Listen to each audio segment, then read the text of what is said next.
ويمر العمر بنا ونمر على أفكار فيها ما ينفعنا حين بعقل نختار الماضي يهدينا خير دروس للعمر والحاضر بيدينا نهديه حصاد الفكر والحاضر بيدينا نهديه حصاد الفكر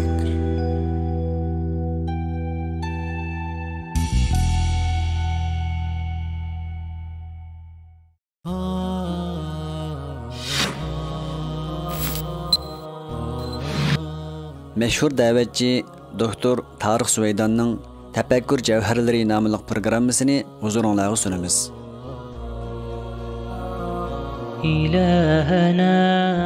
Bismillahirrahmanirrahim. Zalimlarning dahisi. Zalimlarning eng cho'ng dahisi Fir'avndir.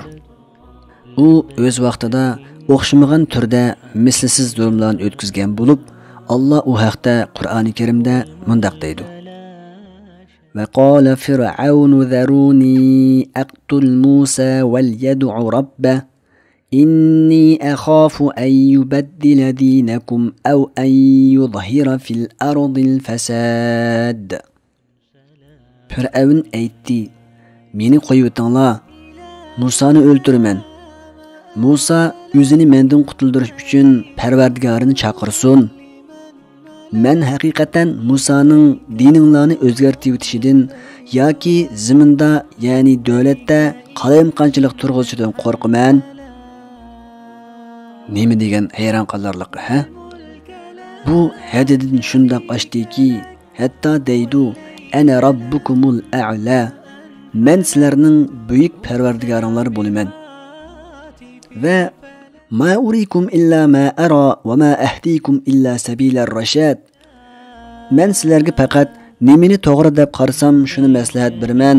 Sizlarni men faqat to'g'ri yo'lga boshlayman degan zolim qonxo'r Fir'avnning ajaba atrofdagilardan ruxsat so'rash ehtiyoji bormidi?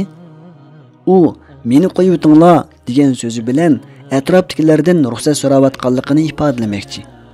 Amaliyotda uning qilmoqchi bo'lgan ishida ruxsat so'rashga ehtiyoj yo'q. Undaqda nima uchun xuddi ruxsat so'rayotgandek meni qo'yutinglar, Musani o'ltirman deydi? U shundoq deyish orqali ikki xil maqsadga yetmoqchi bo'ldi. Chunki u qilmoqchi bo'lgan ishning natijasida ikkilanib qolgan. U shuni bilidiki, agar uning xalqiga qilgan zulmi chekdan oshsa, xalq qo'zg'olon ko'tarib qilishi mumkin. Shunlashqa ulardan qanday qaraysizlar deb so'rgan.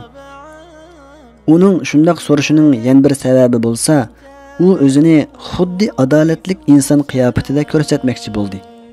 Shunga u men sizlarni faqat to'g'ri yo'lga boshlayman, ammo shundoqmi fikringlarni elib berish qilaman degan. Aslida zolimlar hech qachon maslahatga ko'nmaydi. Hammani xolig'ini bo'yicha ish qiladi. Ular majlis, parlament o'z xohishi bo'yicha tuzib olgan saxta demokratiyalardan hech biriga rioya qilmaydi. Natijada Fir'avn men sizlarga faqat nimani to'g'ri deb qarsam shuni maslahat beraman degan gapi bo'yicha ish qiladi. Chunki Fir'avn ularning o'lgisi, zolimlarning dahisi. Amsa Fir'avn meni qo'yutinglar degan so'z bilan nima demoqchi? Uning bu gapidan bo'lgan maqsadi: "Men sizlarning yordamingizga muhtoj. Vaqti kelganda sizlar men tarafda turib menga yordam beringlar. Sizlar pat arda mening mundaq ishlarni qilmoqchi bo'lganimni anglaysizlar. Shu vaqtda men sizlardan hech bo'lmaganda qarshi chiqmay sukut qilishinglarni talab qilaman. Har qanday o'zgarishni xotirjam elib berishim kerak" demoqchi. Zalimlarning dahisi Fir'avn bütün zalimlarning o'lgisidir. U xalqdan Musani o'ltirishga ruxsat so'radi. Musa bo'lsa yangi fikr, ideyani, taraqqiyot va yangilikni targ'ib qiladi.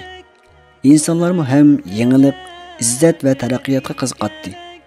Zalimlar bo'lsa insonlarning bu qiziqishini uning manbasi bo'lgan fikr yo'lini to'sish orqali yo'qotmoqchi.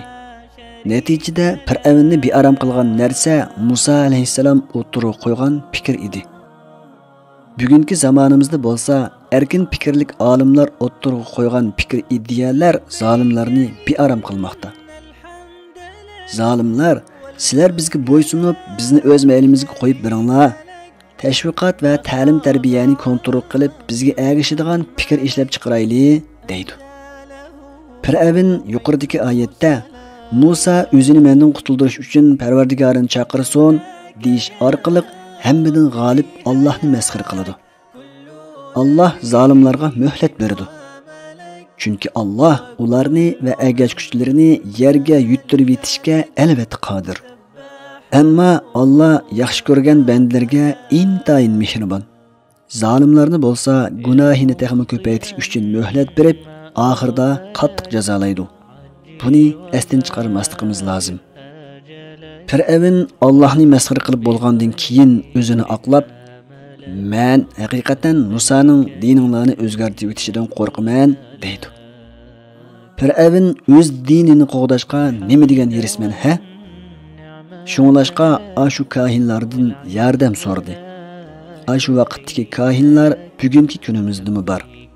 Ular dal musulmonlar ichidagi hokimiyat mo'llalaridir. Mutafakkurlar ular haqida mundaq deydi. Agar iblis hokim bo'lgan taqdirdimi, o'ziga fatvo beradigan yordamchiga ehtiyojliq bo'ladi. Chunki mufti insonlarni narkozlab berdi. Dinni almashtirish o'zgarishga olib boradi. O'zgarish oxirida zolimning hukmronligini yo'qotadi. Shunglashqa zolimlar almashtirishdan qo'rqadi. والملك لا شريك له